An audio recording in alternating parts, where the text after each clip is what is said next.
జిల్లాలోని చివరి మామిడికాయ వరకు రైతులకు నష్టం రాకుండా రాష్ట్ర ప్రభుత్వం ఇప్పటికే చర్యలు చేపట్టిందని తిరుపతి జిల్లా హార్టికల్చర్ అధికారి దశరథరామరెడ్డి పేర్కొన్నారు.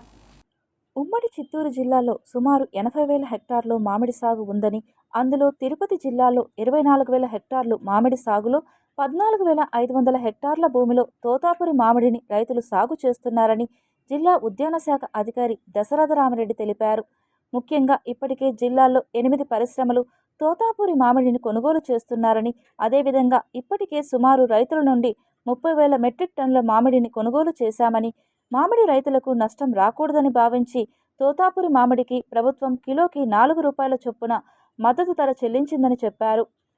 మామిడి రైతులు పరిశ్రమల వద్ద ఉద్యాన శాఖ, వ్యవసాయ శాఖ, రెవెన్యూ శాఖ అధికారులు సమిష్టి భాగస్వామ్యంతో మామిడి రైతులకు ఎటువంటి ఇబ్బందులు రాకుండా కొనుగోలు చేసేదానికి జిల్లా కలెక్టర్ ఇప్పటికే ఆదేశాలు జారీ చేశారని, దీనివల్ల రైతులు ఎటువంటి నష్టపోకుండా, అపోహలు పోకుండా మామిడి పక్వానికి వచ్చాకే కోయాలని సూచించారు. అంతకుముందు సంవత్సరం ఉన్నటువంటి పల్పు మిగిలిపోవడం వలన కొద్దిగా ఇబ్బందులు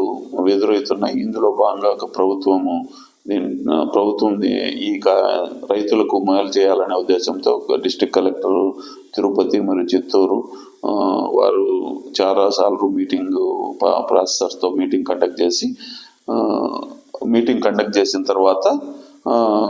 ప్రభుత్వానికి నివేదించి ప్రభుత్వం నుంచి కొంత సహాయం ఉంటే మంచిది అనే ఉద్దేశంతో తెలియజేయడం వలన ప్రభుత్వము చంద్రబాబు నాయుడు గారు, గౌరవ ముఖ్యమంత్రి చంద్రబాబు నాయుడు గారు దీని మీద ఇనిషియేషన్ తీసుకొని మనకు రైతుకు 4 రూపాయలు ప్రభుత్వం నుంచి ఇచ్చేటట్టుగా ఏర్పాటు